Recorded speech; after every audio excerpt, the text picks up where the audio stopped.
네, 여러분 2강 시작하도록 하겠습니다. 자, 이번에 우리가 공부해야 되는 거는요. 우편 서비스 종류와 이용 조건입니다. 그러면 우편 서비스를 어떻게 크게 구분하는지 여러분들 먼저 검토해야 되겠죠. 자, 여러분들 한번 보시면요. 자, 우편 서비스는 자, 크게 보편적 우편 서비스와 선택적 우편 서비스 그렇게 구분합니다. 자, 그래서 잠깐만요. 요걸 좀 올렸다가 이렇게 해야 되겠네요. 자, 여기 보시면 자, 우편 서비스는 자, 보편적 우편 서비스와 선택적 우편 서비스로 구분한다. 자, 그러면 이 보편적 우편 서비스는 어떻게 구분되는지 그걸 여러분들 판단을 하셔야 되고요. 그리고 보편적 우편 서비스에 해당하면 어떤 혜택이 있는지 그렇게 보시면 되겠습니다.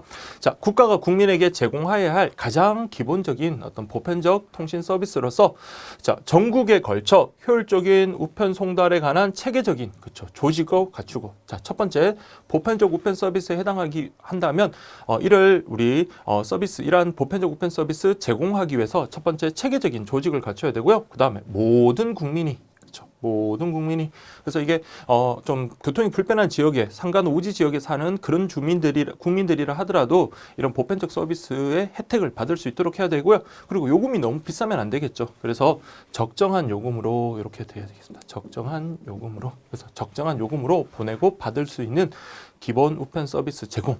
그래서 여러분들 보편적, 선택적 요거 구분하는 게 두 번이나 기출이 됐거든요. 자, 일단 기본적으로 보편적 우편 서비스는 자, 통상 우편물, 소포 우편물 그 구분 기준이 다릅니다. 자, 일단 통상 우편물에 해당하면 2kg 미만이 아니에요. 이하입니다. 그렇기 때문에 2kg의 서신 같은 경우는 통상 보편적 우편 서비스에 해당한다. 이렇게 여러분 정리하시면 되고요. 그다음 소포 우편물은 20kg 역시 이하의 소포 우편물 그리고 1, 2 우편물의 기록 취급 등 자, 우리 특수 취급 그냥 기록 취급이라고 할까요? 특수 취급 같은 말입니다. 특수 취급 우편물 이렇게 여러분들 보시면 돼요. 그러니까 서신을 등기로 보냈는데 그게 만약에 1kg이다라고 한다면 그거 역시 보편적 우편 서비스에 해당한다라는 거 기억을 하시고요. 그래서 우리 내용 증명 우편 같은 경우는 등기 취급을 하거든요. 그래서 내용 증명 역시 만약에 2kg 이하에 해당한다면 이것은 보편적 우편 서비스로서 모든 국민이 적정한 요금으로 이용할 수 있게끔 국가가 제공을 해줘야 된다. 그런 서비스를 제공해야 된다. 그렇게 보시면 되고요. 그다음 4번도 여러분들 좀 놓치기 쉬운 건데 잘 봐두세요. 자, 이런 1, 2, 3뿐만 아니라 그 밖에 뭐로 정하는 법률이 아니에요. 이때는 대통령령으로 정하는 대통령령.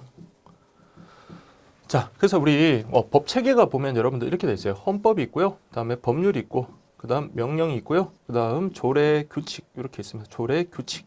그래서 헌법, 법률, 명령, 조례, 규칙 이렇게 있습니다.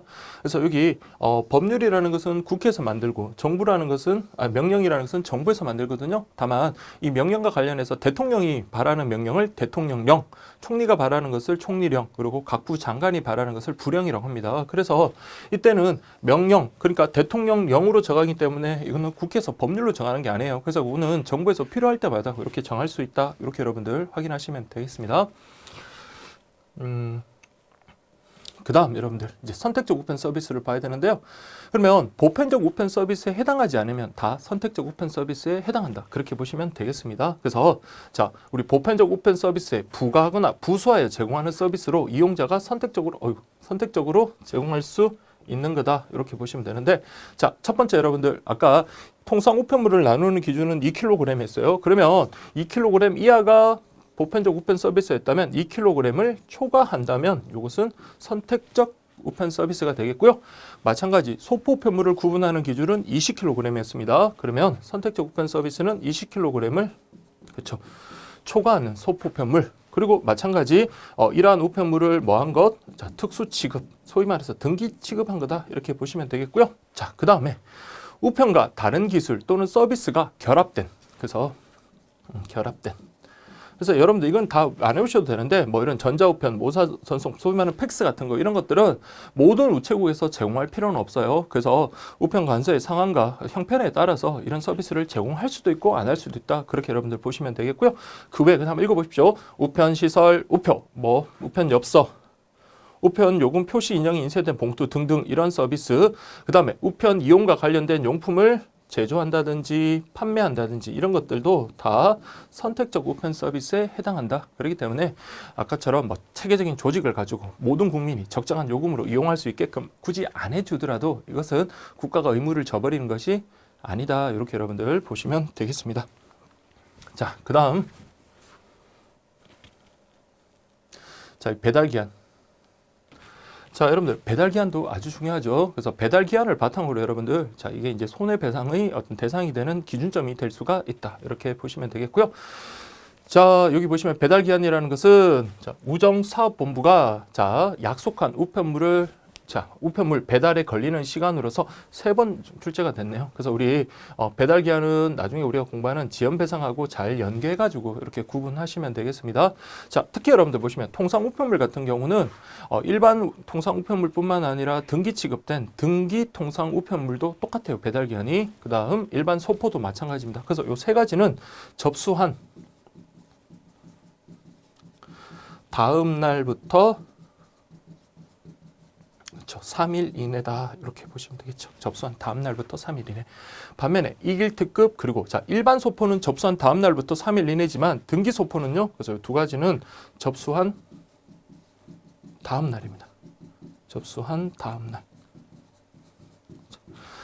자, 그리고 여러분들 당일 특급. 당연히 당일 몇 시까지? 당일 접수 당일 자, 이거는 20시까지입니다. 그래서 저녁 8시까지죠. 20시까지 이렇게 보시면 되겠습니다. 그래서 이거는 여러분 반드시 좀 봐두시고요. 그리고 만약에 여러분들 자, 특별 송달이 했다. 특별 송달이라는 것은 자, 우리 법원 등에서 보내는 그런 등기 취급된 그 소송 서류거든요. 그러면 소송 서류 하면 통상 우편물이고 그리고 등기 취급됐으니까 그때는 여기 해당하죠. 통상 우편물의 등기 포함. 그러면 그것은 접수한 다음 날부터 3일 이내가 바로 배달 기한이다. 그렇게 보시면 되겠고요. 그러나 이길 특급하고 등기 소포 같은 경우 자, 항공기가 아니라 제주도로 가는 선편으로 보낸다면 그때는 접수한 다음 날부터 2일 이렇게 됩니다. 접수한 날부터 2일. 그래서 D+2 이렇게 여러분들 표시하시면 되겠고요. 자, 그런데 이러한 우편물 배달 기한을 준수하면 좋겠지만 그렇게 하기 힘든 그런 지역들이 존재합니다. 자, 그래서 여러분들 여기 도서, 상강, 오지 등의 배달 기한이라고 되어 있습니다. 그래서 이 제목을 좀 잘 봐두세요. 도서, 상간, 오지 등. 자, 이런 경우는 이러한 배달 기한을 지키기가 어려운 경우가 많아요. 그래서 교통 여건 등으로 인해 우편물 운송이 특별히 어려운 것은 자, 여러분들 자, 우리 국내 특급이라든지 이렇게 도서, 상간, 오지 등의 배달 기한 같은 경우는 이게 그 제때 도착하기 어렵다라는 것은 누가 잘 알아요? 우정사업본부장이 그걸 알 수는 없겠죠. 그래서 그런 것들은 그 지역을 가장 잘 아는 관할 지방우정청장입니다. 그래서 칸이 되게 크네요. 여기는 자, 그래서 여기는 관할 지방 우정청장이다. 이렇게 보시면 돼요. 관할 지방우정청장. 그래서 이 주체가 여러분들 누군지를 잘 구분하셔야 되는데 지금은 이렇게 나올 때마다 이렇게 정리를 하시고요. 그리고 마지막에 이제 같은 것들끼리 그다음에 이렇게 묶어가지고 여러분 정리하시는 게 좋아요. 처음부터 이렇게 묶어서 정리하는 것보다는 처음에는 이렇게 공부를 하면서 하나하나씩 배달기한 오지 등의 배달기한은 관할 지방우정청장이 정해서 공고한다. 이렇게 여러분들 정리를 하시고 나중에 되면 이게 다른 것하고 섞이면 헷갈릴 게 분명하거든요. 그때 이제 마지막에 여러분들이 딱딱 해당되는 것. 그래서 우정사업본부장이 하는 것, 장관이 하는 것, 그리고 관할 지방우정청장이 하는 것 이런 식으로 딱 구분해서 정리를 하시면 되겠습니다. 자, 그 다음에 보시면 일반적인 배달기한 적용이 어려운 지역의 선정 기준이라고 되어 있네요.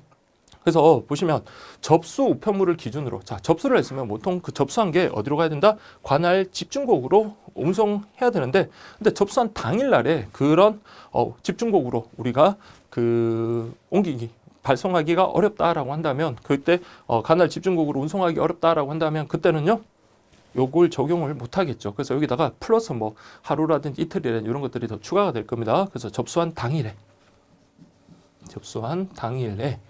관할 집중국으로 운송하기 어려운 지역이라든지 마찬가지로 자, 우리 보낼 때 접수해서 그 우편 집중국으로는 빨리 갔지만 그것이 집으로 배달될 때 시간이 소요된다면 그때도 마찬가지죠. 그러면 보세요. 배달 우편물 역시도 관할 집중국에 배달국에 자, 당일 배달 준비 시간 안에 운송하기 어려운 지역이다. 그렇게 여러분들 보시면 되겠습니다. 그래서 여기 당일 자, 배달 우편물 준비 시간에 도착하기 어렵다. 이러면은요.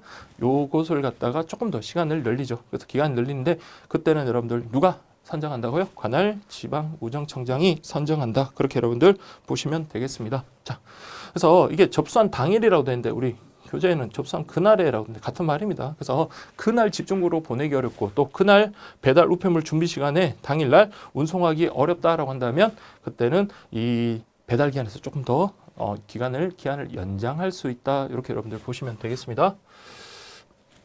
자, 그 다음 볼까요?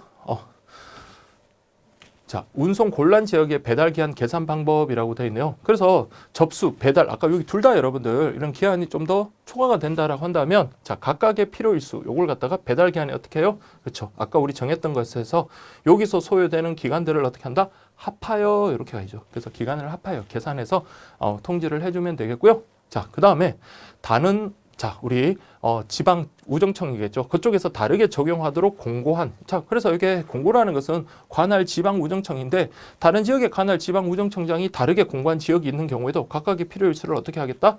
합하여 이렇게 계산한다. 그렇게 여러분들 보시면 되겠습니다. 그래서 다른 여기도 지방 우정청. 그래서 이런 표현은 정확하게는 모르더라도 여러분들 그냥 이게 어떤 의미로 들어가면 된다라는 것만 정확하게 보시면 돼요. 그래서 기본적으로 배달 기한이 정해져 있고 그 다음에 접수 우체국이나 배달 우체국에서 좀 필요한 기한이 좀 더 소요된다라고 판단된다면 그런 기한을 계산을 해서 합하여 자 그렇게 해서 배달 기한을 정하면 된다. 그렇게 보시면 되겠고요. 그리고 이건 계속 제가 밀고 있는데 안 나오더라고요. 자 배달 기한의 적용 예외라고 되어 있는데요. 자 그래서 일반 우편물, 자 일반 우편물 같은 경우는 통상 우편물이든 소포 우편물이든 접수한 다음 날부터 3일 이내까지 배달하도록 그렇게 돼 있었잖아요. 아까 우리. 그러나 이게 너무 시간이 걸리면 안 되는 그런 것들에 대해서는 예외를 자꾸 정하고 있습니다. 자 그래서 요거는 접수한 다음 날까지. 그래서 여기 이런 의미로 이해를 하시면 됩니다. 그래서 접수한 다음 날까지 배달하도록 그렇게 돼 있다. 그래서 우리 교재에는 그냥 요거는 표현 안 돼 있는데 그냥 다음 날까지 배달하도록. 그래서 보통은 접수한 다음 날부터 3일 이내 배달하는 게 맞잖아요. 그럼에도 불구하고 다음 날까지 배달하도록 규정되어 있다. 대표적인 게 여러분 신문이겠죠. 그래서 일간 신문 같은 경우는 이거 여러분들 3일 뒤에 보면 의미가 없죠. 그래서 일간 신문 같은 경우는 자, 주 5회 발행되는 그러니까 일간 신문입니다. 일간 신문 같은 경우는 빨리 받아봐야 되겠죠. 뭐 3일 전에 소식을 우리가 알아서 뭘 하겠습니까? 그렇기 때문에 신문이라든지 그다음에 간보 규정에 따른 간보. 자, 이건 정부 소식지다 이렇게 보시면 돼요. 그래서 간보 같은 경우는 비록 통상 우편물에 해당한다 하더라도 이것은 접수한 다음 날부터 3일 이내가 아니라 접수한 다음 날까지 배달하도록 그렇게 특례 규정을 주고 있다. 이렇게 여러분들 정리하시면 되겠습니다. 자, 그러면 우리 통상 우편물, 소포 우편물에 대해서 한번 살펴보도록 하겠습니다. 자, 우리 보시면 통상 우편물은 여러분 크게 세 가지로 구성된다라고 보시면 되겠죠. 그래서 첫 번째가 서신 등의 의사 전달물, 그리고 통화, 그리고 소형 포장 우편물 그렇게 보시면 되겠습니다. 자, 그래서 여러분들 첫 번째 보시면 자, 통상 우편물의 개념, 자, 여기 포함되는 것 꼭 기억을 하셔야 돼요. 그래서 서신 등의 의사 전달물, 그 다음에 통화. 그리고 마지막으로 이제 작은 물건 있죠. 그래서 소형 포장 우편물.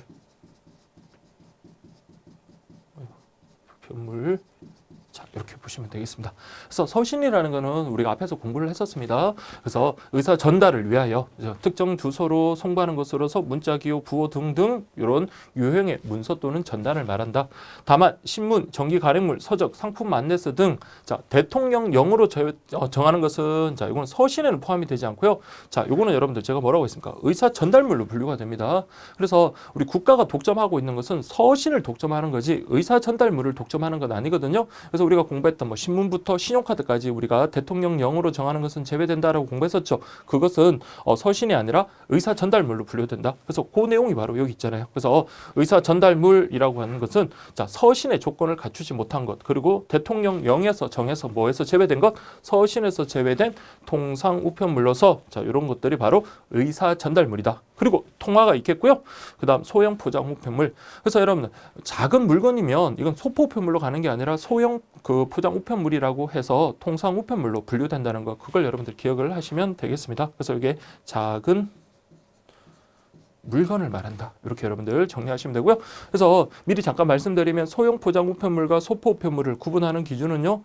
크기에 따라서 즉 가로, 세로, 높이 합하여 35cm를 기준으로 한다. 그렇게 여러분 정리하시면 되겠습니다. 자, 그 다음 여러분들 발송 요건을 보시면 자, 통상 우편물 시험에 한번 나왔는데 원칙은 뭐다? 봉투에 넣어서 봉함하는 것이 원칙입니다. 그래서 통상 우편물은 봉투에 넣어 봉함하여 발송하는 것을 뭘 한다? 원칙으로 한다. 이런 원칙이 나오면 당연히 예외가 나오겠죠. 그래서 보세요. 다만 봉투에 넣어 봉함하기 적절하지 않은 우편물은 우정사업본부장이 정하여 고시한 기준에 적합하도록 포장하여 발송할 수 있고요. 그 다음에 원칙이 있으니까 예외가 있네요. 자, 우정사업본부장이 발행하는 우편엽서. 그래서 여러분들 엽서 같은 경우는 당연히 봉함하지 않죠. 그래서 우편엽서와 사제엽서 제조 조건에 적합하게 제조한 그렇죠. 사제엽서 같은 엽서입니다. 엽서. 그 다음에 여러분들 전자우편도 마찬가지예요. 전자우편. 그래서 이 세 가지는 자, 통상 우편물이긴 하지만 예외적으로 봉함하여 발송하는 것이 아니다라는 거. 그래서 봉함하지 아니하고 발송할 수 있다. 이렇게 여러분들 정리하시면 되겠고요. 자, 그 다음에 우편물 정기 발송 계약을 맺은 정기 간행물에 대해서는 뭘 통해서 그렇죠. 띠종이 등으로 묶어서 발송할 수 있다. 당연한 내용이고요. 그 다음 우편 이용자는 우편물 접수 시에 다음 각호의 사항을 표시하여 발송하여야 한다. 자, 그러니까 요거는 반드시 있어야 되는 겁니다. 자, 그래서 여러분들 첫 번째 일단 뭡니까? 발송인과 수취인에 우리가 뭘 써요? 주소, 성명, 그리고 우편 번호를 쓰죠. 그래서 자, 이게 발송인. 자, 이게 볼까요? 발송인. 그다음에 수취인의 성명, 그다음 주소, 그다음 우편 번호. 요거는 여러분들 반드시 기재를 해야 됩니다. 자, 그리고 우리 우측 상단 위에 보니까 뭐가 있어요? 우편 요금 표시된 거, 우편 요금 납부가 표시돼야 되겠죠. 그래서 여러분들 우편 요금 납부 표시. 자, 이렇게 돼야 되겠습니다. 자, 그래서 여러분들 그렇게 여러분들 한번 정리를 하시면 되겠습니다. 그래서 우편 요금 납부 표시 그렇게 보시면 되겠습니다. 자, 그 다음에 여러분들 우리가 살펴봐야 되는 게 자, 보시면 여기 보세요. 자, 통상 우편물의 규격 요건 및 외부 표시, 외부 기재 사항인데요. 자, 요게 2019년도에 조금 어려운 문제로 출제가 됐습니다. 자, 일단 미리 말씀을 드리면요. 자, 첫 번째 여기 보시면 규격 요건이 있고요. 자, 뒤쪽에 보면 건장 요건이 있습니다. 그러면 규격 요건이 해당한다면은 문제가 없겠죠. 그러나 규격 요건에 위반된다면 여기에 대해서는 규격 외 취급을 하고 규격 외 요금이 적용이 됩니다. 반면에 건장 요건은 말 그대로 건장 이렇게 했으면 좋겠다 하기 때문에 이 건장 요건에 위반된다 하더라도 규격 외 요금이 적용되는 것은 아닙니다. 그래서 여러분들은 기본적으로 규격 요건, 건장 요건을 반드시 분류하시고요. 그 내용을 정확하게 아셔야지 자, 이런 사례 문제라든지 이런 조건이 주어졌을 때 과연 이게 규격 요건에 부합하는지 부합하지 않는지를 여러분들이 판단할 수 있는 겁니다. 그래서 기본적으로는 여러분들 자, 규격 요건하고 건장 요건을 분류하시고요. 그다음 규격 요건에 해당되는 내용들을 정확하게 파악할 수 있어야 됩니다. 자, 그래서 여러분들 이거 외워야 돼요라고 이렇게 말씀하시는 분들이 있는데 외워야 됩니다. 그래야지 여러분들 자, 이게 규격 요건에 맞는지 아니면 규격 요건을 충족시키지 못하는지를 우리가 구분할 수 있겠죠. 자, 그래서 여러분들 보시면 자, 처음에 이제 우리가 하는 게 소위 말하는 편지 생각하십시오. 봉투에 넣어 봉함하는 것. 자, 그래서 보세요. 봉투에 넣어 봉함하거나 포장하여 발송하는 우편물의 규격 요건 및 외부 표시 사항이라고 되어 있는데요.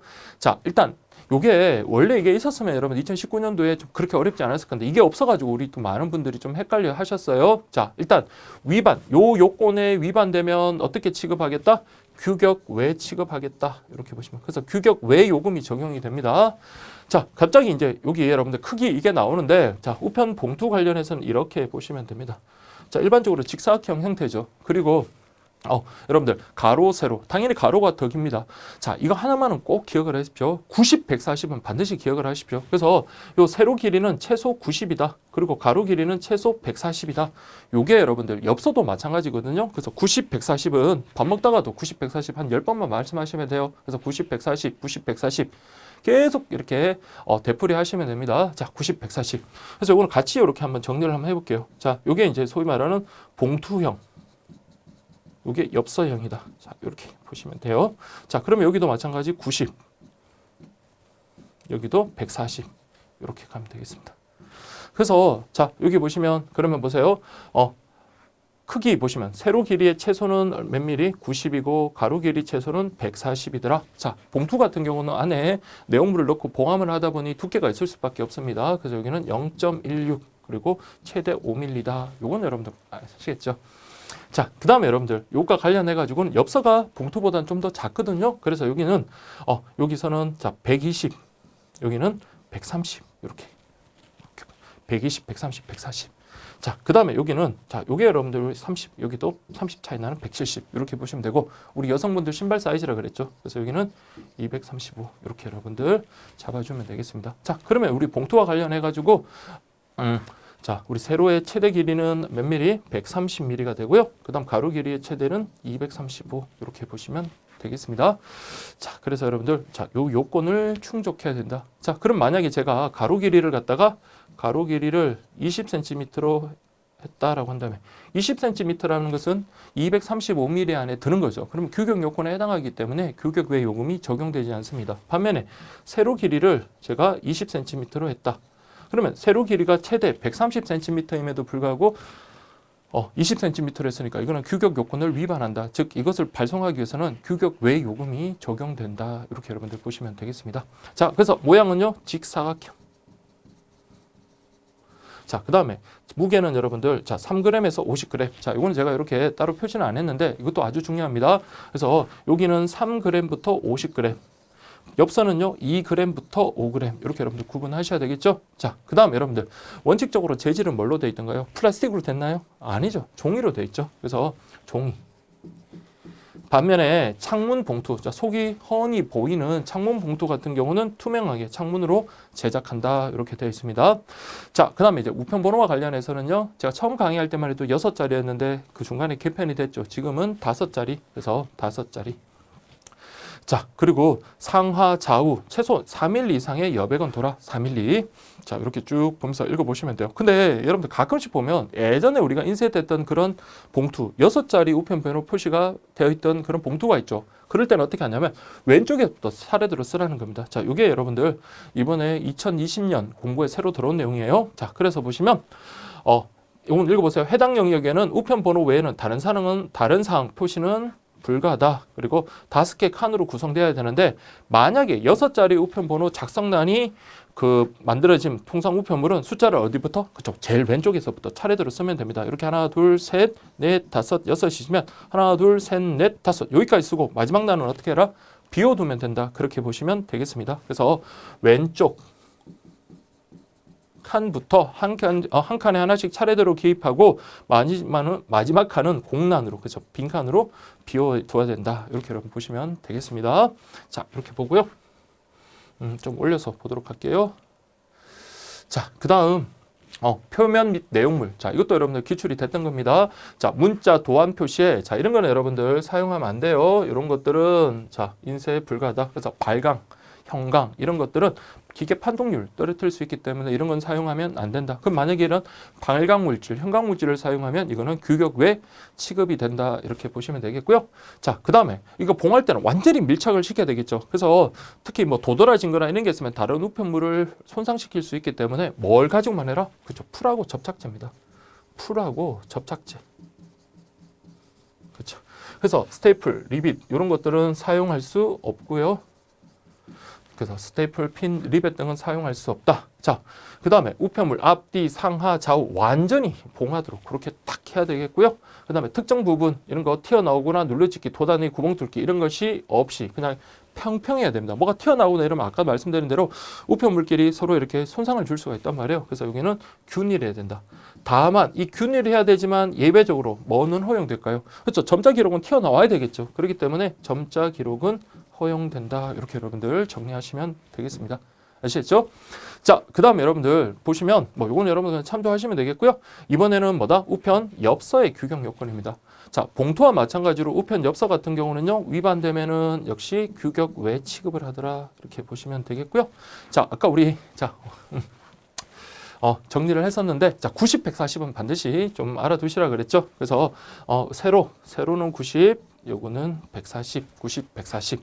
그 다음에 여기는 30씩 차이가 납니다. 그래서 120, 130, 140. 그 다음에 여기가 120, 여기는 170 이렇게 되겠죠. 그래서 여러분들 요걸 이렇게 따로 하지 말고요. 그냥 한 번에 이렇게 좀 정리를 하시면 될 것 같아요. 자, 근데 여기는 엽서기 때문에 별도의 두께는 필요가 없겠죠. 그래서 두께 요건은 나타나 있지 않고요. 여기도 마찬가지 무슨 형태다? 직사각형 형태더라. 직사각형. 그래서 별도 봉투로 이거는 봉함하지 않은 형태, 아니한, 같은 말입니다.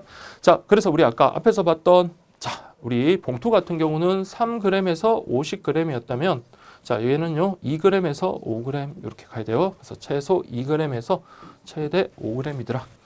다만, 세로의 크기가, 자, 110mm를 넘거나 가로 크기가 153을 넘는 경우는 최대 중량은 그대로예요. 그렇지만 최소 중량이 2g에서 4g으로 늘어나죠. 4g이고 최대 중량인 역시 5g이더라. 이렇게 여러분들 정리하시면 되겠습니다.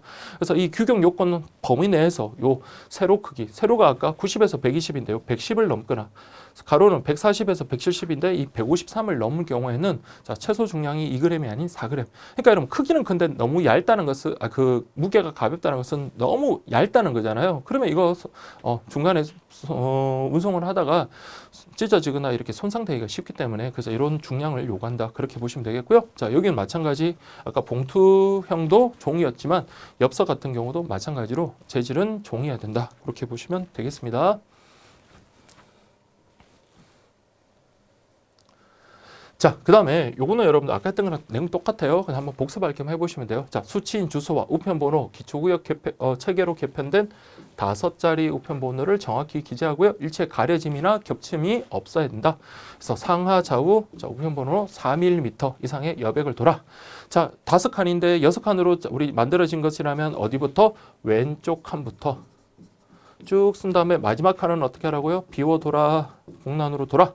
그 다음에 이런 것들 있으면 안 되죠. 그리고 이런 것들은 균일해야 된다. 다만 뭐만큼은 점자 기록만큼은 허용된다. 이렇게 보시면 되겠습니다. 자, 여기까지 여러분들 보시고요. 자, 그 다음 자, 우리 했던 것, 아까 했던 것 비교 정리할 때 이걸 한 번에 이렇게 정리하는 게 제일 좋다라고 했습니다. 자, 그래서 여러분들 다른 건 몰라도 90, 140만큼은 암기를 하셔야 돼요. 자, 90, 140을 모르고는 이걸 갖다가 작성할 수가 없다. 이렇게 말씀했습니다. 자, 그러면 세로가 짧은 거니까 세로 90, 가로 140. 그럼 역시 마찬가지 엽서도 세로 90, 가로 140. 자, 그 다음에 140 다음에 120, 130으로 가면 돼요. 자, 그러면 세로 길이가 자, 우리 엽서 같은 경우 120. 얘들은 둘 다 30 차이 나요. 30씩. 그래서 120, 130. 그 다음 여기는 170이 되고요. 자, 여기는 죄송합니다.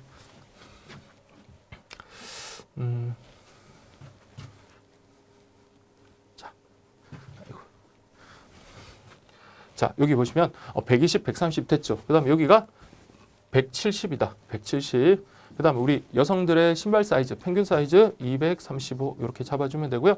얘는 두께니까 0.16에서 5mm. 자, 우리 봉함하는 봉투 자, 돼 있으면 요거는 3g에서 50g 이렇게 잡아주면 되고요. 엽서 같은 경우는 최소 2g에서 5g이더라. 이렇게 꼭 잡아주십시오. 자, 지금 우리가 공부했던 건 뭐라고요?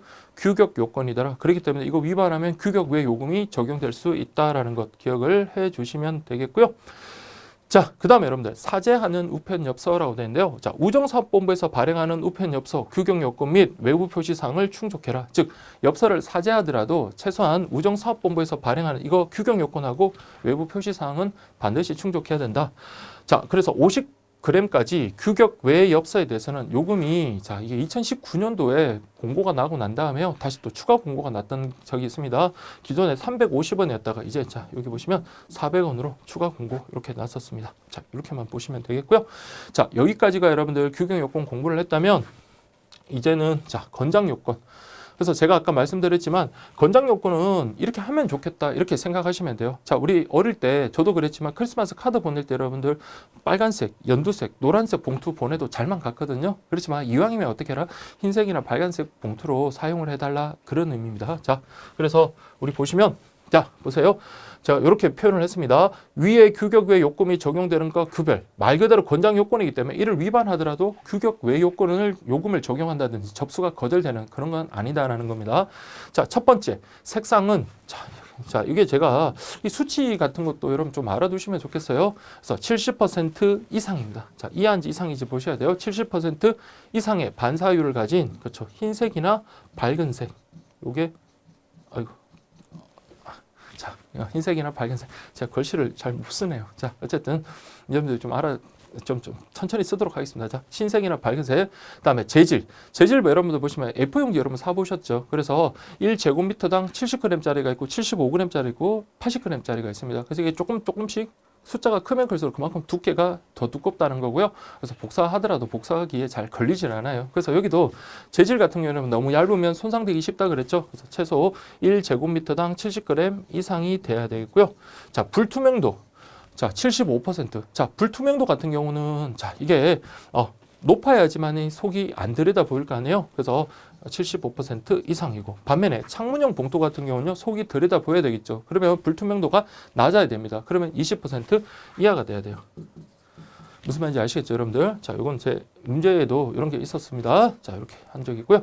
그 다음에 정해진 위치. 요게 여러분들 2019년도에 자, 이게 규격외 요금을 적용하느냐 이게 문제가 나왔던 건데 정해진 위치에 그렇죠. 우리 오른쪽 우측 상단에다가 우표를 붙이거나 우편 요금 납부 표시를 해야 되겠죠. 우편 요금 납부 표시 이런 게 돼야 됩니다. 자, 그 다음에 여러분들 보시면 봉투 뒷면이나 우편 엽서 기재란 그리고 띠종이 앞면의 윗부분 2분의 1과 뒷면 전체. 이게 어렵죠, 여러분들. 그래서 이 말 그대로 권장 요건이기 때문에 우리 보세요. 띠종이 같은 경우 앞면의 밑부분의 2분의 1과 그리고 뒷면 전체에 대해서 즉 허락된 공간에 대해서만 원하는 사항을 표시할 수 있고요. 그 다음에 우편물의 자 허락된 부분과 어디에다가 자 이건 좀 말해보세요. 광고는 어디에다가 뒷면 그렇죠. 우편물의 뒷면과 허락된 부분에 대해서 광고 기재가 가능하다 이렇게 보시면 되고요. 자 우편 엽서는 평판 자 오프셋으로 인쇄하지만 다만 뭐는 제외라 사제 엽서는 제외된다. 자 이거 여러분 보시고 이건 다 무슨 조건이다? 권장 요건이라는 것. 이걸 여러분들 확인해 주시면 되겠습니다.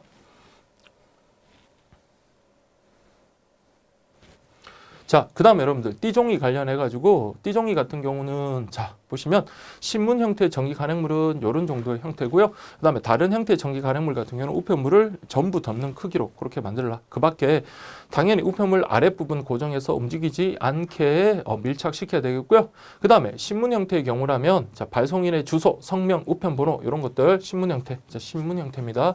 자 이거는 어디다가 그렇죠 뒷면에다가 이렇게 기재를 해라 이렇게 보시면 되겠습니다. 자 그 다음에 신문 형태가 아닌 전기 간행물 같은 경우 크기가 A4 뭐인 경우는 그대로 보내고 띠종이를 사용한다. 다만 접어둔 상태가 평평하고 균일하는 것은 접어서 그러니까 A4보다 작다 그러면 요게 이하죠. 전기 간행물 크기가 순간 저도 그러네요. 이하 그쵸 이하. 참 이게 참 말 넣는 게 그렇게 쉽지가 않네요. 자 A4 이하인 경우라면 원형 그대로 그러니까 이상이 아니고 이하라는 거 이걸 좀 체크를 해주세요. 그래서 A4보다 작은 크기라면 원형 그대로 여러분들 띠종이를 사용하면 되고 다만 접어둔 상태가 평평하고 균일하다면 이걸 접어서 하는 것도 가능하다는 것. 그래서 이렇게 아주 특히 우편 파트 같은 경우는 구체적으로 나오기 때문에 이런 거 하나하나 여러분 좀 잘 체크를 해 주셔야 됩니다.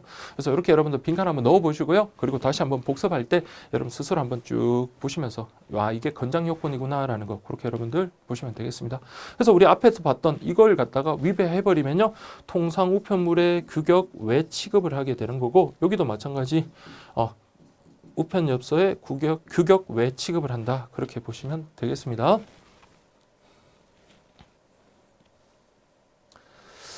자, 그 다음 여기 한번 보시면 우편물의 외부 표시 기재 사항이라고 하는데 요게 여러분들 자 2020년 공고에 자, 신규로 들어온 전체 내용입니다. 그래서 우편 파트가 뭐 새롭게 들어온 부분도 있고 수정된 부분이 있는데 자, 이 부분이 여러분들 새롭게 들어온 부분이에요. 자, 그래서 여러분들 한번 보시면 우편 번호는 우편물 구분을 편리하게 할 수 있는 일종의 코드로서 문자로 기재된 수치내 주소 정보를 일정한 기준에 따라 숫자로 변하는 것. 그렇죠?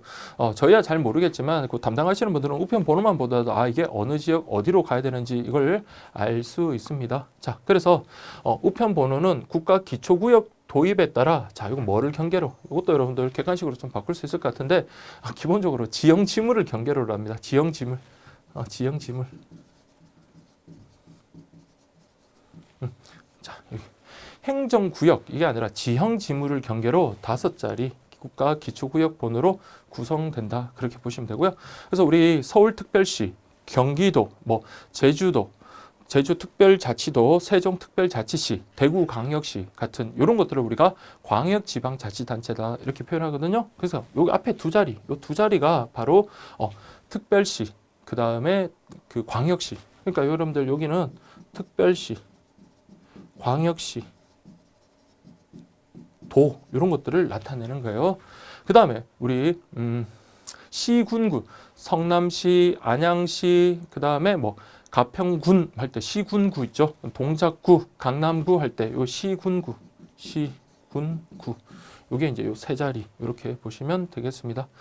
그래서 요 국가기초구역 체계 우편번호 구성해서 우리가 지금 한 5자리인데 앞에 두 자리는 특별시, 광역시 같은 광역지방자치단체를, 그리고 앞에 세 자리 같은 경우는 기초자치단체를, 그리고 요 두 자리가 소위 말하는 코드죠. 여기 1년 번호 코드입니다. 1년 번호.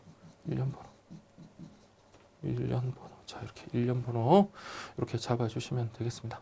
자, 요거는 뭐 시험에 나올 가능성이 그렇게 높을 것 같지는 않지만 그래도 여러분들 이렇게 혹시 모르니까 구분해가지고 여기 빈칸 넣기 해가지고 객관식으로 나올 수 있으니까 그것만 좀 대비하시면 돼요. 자, 이렇게 보시고 그 다음에 이제 보시면 집배 코드. 자, 보세요. 집배 코드는 우편물을 구분하고 운송하고 배달에 필요한 구분 정보를 가독성이 높은 문자와 숫자로 표기한 거다라고 되어 있네요. 자, 이게 이제 여러분들 집배 코드 관련해서 이제 처음 볼 겁니다. 자, 그래서 집배 코드 이렇게 되어 있습니다. 그래서 이거 집중국 코드, 그 다음에 배달국 코드 이렇게 여러분들 기억을 하시면 되고요. 하나, 둘, 셋, 넷, 다섯, 여섯, 일곱, 여덟, 아홉이죠. 그래서 총 9자리로 구성되는데 여러분 그래서 9자리 2, 3, 2, 2. 2, 3, 2, 2 이렇게 보시죠. 그래서 두 자리, 세 자리, 두 자리, 두 자리 이렇게 구성됩니다. 자, 일단 기본적으로 여기 보시면 큰 게 있어야 되겠죠. 그래서 큰 틀. 그러니까 요거는 여러분들 집중국 자리가 되겠습니다. 자, 그래서 여기는 집중국. 자, 큰 집중국 그 코드가 되겠고요. 그 다음에 이제 봐야 되는 게 배달국. 그래서 배달국. 그래서 여러분 보세요. 집배 코드가 나오면 집배 이렇게 여러분들 암기하시면 됩니다. 자, 집배 이렇게 하시고요. 그 다음에 여기도 마찬가지 배달입니다. 배달. 그래서 배달국 관련해서 자, 여기는 집배국, 집배팀, 그렇죠. 집배팀, 집배구 이렇게 보시면 돼요. 이것도 제가 지금 새로 들어온 거라서 저도 자 다시 그래서 저는 이렇게 팀구 이렇게 보시면 됩니다. 그래서 여러분들은 자, 이 순서 이렇게 보세요. 집배팀구 이렇게 외우시면 될 것 같아요. 집배팀구. 그래서 둘, 셋, 둘 이렇게 외우시면 될 것 같습니다. 집배팀구. 그래서 이게 첫 번째가 뭐라고요? 두 자리가 집배구. 그 다음에 집배구래. 집중국. 그 다음에 배니까 배달국. 자, 팀은요. 집배팀. 그 다음에 집배구. 이렇게 여러분들 보시면 되겠습니다. 그래서 요게 이제 여러분들 요걸 나타내는 그 코드 번호다 이렇게 보시면 돼요. 그래서 여기 보시니까 여기 집중국이라고 되어 있는데 여기 물류센터도 이렇게 되어 있네요. 물류센터. 이렇게 번호고요. 그 다음에 배달국 번호. 번호 이렇게 여러분들 되어 있으니까 그렇게 확인하시면 되겠습니다. 그래서 배달국 센터 번호 이렇게 해서 그래서 집배 코드라는 것은 집중국, 그다음에 배달국, 그다음에 이제 팀구 해가지고 집배팀, 집배구 해서 둘, 셋, 둘 이렇게 여러분들 이렇게 해도 외워야죠. 이건 방법이 있습니까? 그래서 이렇게 해서 총 9자리로 집배 코드가 구성된다. 이렇게 정리하시면 되겠습니다. 자, 어쨌든 이 부분이 이번에 새로 들어온 부분인 만큼 여러분들 자, 한 번 더 해볼게요. 집배 팀구 이렇게 배우시죠. 집배. 그러니까 집배 코드는 앞에 집배 한 다음에 우편 집중국, 그 다음에 배달국, 그 다음에 집배팀, 집배구, 둘, 3, 둘 이렇게 여러분들 암기하시면 되겠습니다. 자, 그 다음 여러분들 보시면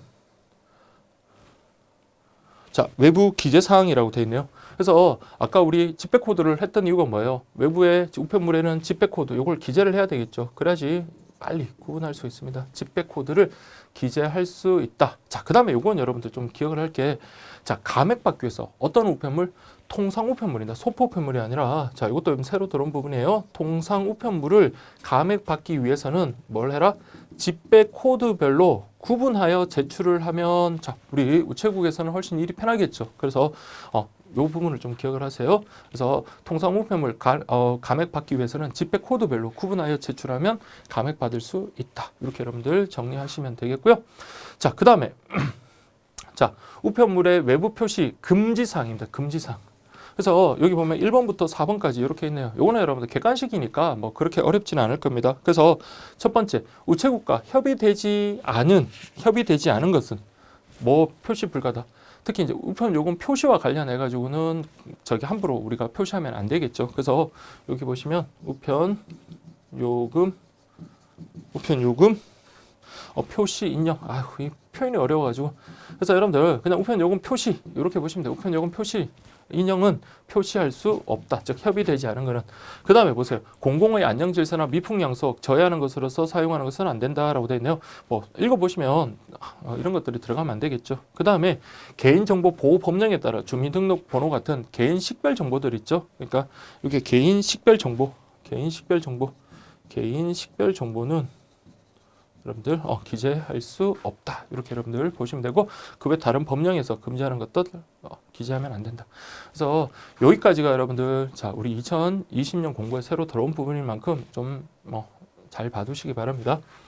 자, 그 다음에 여러분들 보시면 제한 용적이라고 되어 있는데요. 자, 이 부분 한번 보도록 할게요. 여기 2018년도에 이제 출제가 됐던 그 부분이죠. 자, 여러분들 보시면 통상 우편물 관련해서는 서신 등의 의사 전달물 통화 요거랑 그 다음에 소형 포장 우편물 요 두 개를 구분하셔서 보셔야 돼요. 그래서 여러분들 뭐 디테일한 부분은 물론 이제 알면 좋겠지만 그거 모르더라도 기본적으로 최대 요건 정도는 좀 알아두십시오. 그래서 우리 서신 등 의사 전달물 같은 경우는요. 자, 가로, 세로 두께를 합하여 90cm 그리고 어느 길이나 60. 그래서 서신 등 의사 전달물 통화는 90, 60. 그다음에 소포 우편물 같은 경우는 160, 100 그렇게 했었잖아요. 다만 원통형 같은 경우는 길이를 어떻게 센다고요? 원통형 같은 경우는 요렇게 있으면 길이가 지름 2배와 요 길이를 합해서 그래서 지름의 2배와 길이를 합하여 자, 요거는 죄송합니다. 요거는 미터라고 되어 있으니까 1m네요. 1m. 자, 이렇게 보시면 되고요. 그다음에 소형 포장 우편물과 소포 우편물을 구분하는 기준은 가로 세로 높이에서 35cm. 그래서 35cm 이상이면 소포 우편물, 35cm 미만이면 우리 소형 포장 우편물이다. 그렇게 여러분들 보시면 되겠습니다. 자, 그래서 여러분들 35 보시면 되고 서적, 달력, 다이어리 같은 경우는 자, 요게 35cm가 아니라 조금 더 크기가 좀 더 커지나요? 자, 그래서 요거는 90cm 크기가 더 크시죠. 자, 요건 저도 외우질 않았던 건데 자, 35, 90 이렇게 여러분들 보시고 여긴 마찬가지입니다. 원통형 같은 경우는 지름의 2배야. 자, 여러분들 소형 포장 우편물의 최대는 아까 여러분들 봤을 때 요거 1m 있잖아요. 근데 요거는 부피가 35면 역시 원통형도 역시 35 이렇게 여러분들 보시면 되겠습니다. 그래서 이렇게 30. 그래서 아까 서적 같은 경우는 가로 세로 높이가 90이었고요. 자, 그다음에 이렇게 서적, 달력, 다이어리 같은 이게 우편물 그게 원통형이라면 그때도 여러분들 무게 길이가 이때는 1m까지 그렇게 확대가 됩니다. 1m까지 이렇게. 그래서 이렇게 정리를 하셔야 돼요. 자, 그 다음에 요 채소 용적 너무 작은 물건을 보내면 안 되겠죠. 그래서 요거는 길이하고 너비 요게 이제 14, 9 이렇게 여러분들 보시면 돼요. 자, 여러분들 요게 통상 우편물 같은 경우는 14, 9 이렇게 되고요. 다음 소포 우편물 같은 경우는 17, 12 요게 바로 최소 요건이 되는 겁니다. 반면에 최대 요건은 아까 90, 60, 160, 100 그래서 이 정도만 여러분 알으셔도 되는데 요런 거 있죠. 뭐 달력, 다이어리 이런 것들 좀 꼼꼼하게 보기 힘들긴 하지만 그래도 뭐 어떡하겠습니까? 그냥 요거는 기본적인 것만 일단 먼저 알아두시고요. 그리고 이제 좀 세부적인 것은 다음에 또 회독수 늘릴 때 그렇게 알아두시면 될 것 같습니다. 자, 그래서 최소 용적은 14, 9다. 원통형으로 된 것은 직경의 2배, 지름의 2배와 길이를 합하여서 자, 이때 요거는 23cm. 요것도 좀 어렵네요. 23cm고 길이는 14cm 이상이 된다. 그래서 이게 저도 한번 외워봤는데 외워도 까먹더라고요. 그래서 큰 틀만 여러분들 이렇게 좀 기억을 하시면 될 것 같아요. 그리고 나중에 좀 시간이 이제 임박해서는 내가 아는 거 빼고 나중에 요 부분을 좀 외우시면 될 것 같고 자, 그래서 우리 채소 용적과 관련해서는 이렇게 여러분들 좀 보시면 되고, 그 다음에 제한 중량은요. 자, 통상 우편물 같은 경우는 아까 우리 앞에 봤죠. 2g에서 5g, 3g에서 50g이었죠. 그러면 이때 채소는 2고, 그리고 최대 얼마? 6,000g까지 가능하더라. 단 전기 간행물과 서적, 달력, 다이어리로서 자, 요금 감액을 받는 것은 자, 이때는 이렇게 늘어나죠. 1,200g. 다음에 요금 감액을 받지 않는 것은 800g. 그리고 이것도 중요합니다. 국내 특급, 즉 당일 특급, 일일 특급 같은 국내 특급과 관련해서는 최대 30kg까지 가능하더라까지 이렇게 정리하십시오. 그래서 요게 여러분들 2016년도에 기출됐던 거는요. 제가 말씀드렸던 그 부피와 관련해서 최소, 그 다음에 최대, 그리고 중량과 관련해서 여러분들 시험에 나왔었거든요. 그래서 이런 것들만 기본적으로 좀 알아두시면 될 것 같아요. 자, 이렇게 하고 난 다음에 여러분 정리는 어떻게 한다? 자, 두 개를 구분하셔야 돼요. 통상 우편물 같은 경우는 서신 등 의사 전달물과 통화, 소포 이렇게 두 개를 구분하시고 서신 등 의사 전달물 같은 경우는 자, 최소 뭐라고요? 9, 14, 최대가 90, 60 이렇게 보시면 됩니다. 90, 60. 다만 원통형 같은 경우는 1m다, 1m다 그렇게 보시면 되고요. 최소는 아까 말씀드린 대로 9, 14 이렇게 보시고요. 원통형 같은 경우는 23. 다만 길이는 뭐다? 14cm 이상이어야 된다. 이렇게 여러분들 좀 정리를 하시면 될 것 같아요. 무게는 2g에서 6,000g. 그친 전기 그 간행물 등의 요금 감액을 받는다라고 하면 1,200g, 감액을 받지 않으면 800g. 국내 특급 같은 경우는 최대 30kg까지 가능하다. 이렇게 보시면 되겠습니다. 그 다음 이제 한번 볼까요?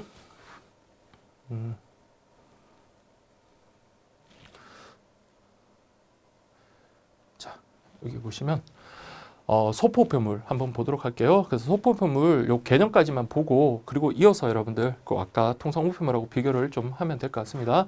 자, 기본적으로 여러분들 소포표물은 자, 무슨 우편물 외? 통상 우편물. 그렇죠. 통상 우편물 위에 외의 물건을 포장한 우편물을 말한다. 그래서 우리 보편적이냐 선택적이냐는 자, 통상 우편물 같은 경우는 2kg을 기준으로 한다면 소포표물 같은 경우는 20kg을 기준하죠. 그래서 20kg 이하라면 보편적으로 가고요. 20kg을 초과한다면 선택적 우편 서비스로 간다. 그렇게 보시면 되겠고요. 자, 우체국 택배는 방문 서비스, 뭐 브랜드명이다. 그렇게 되어 있네요. 자, 그다음 보시면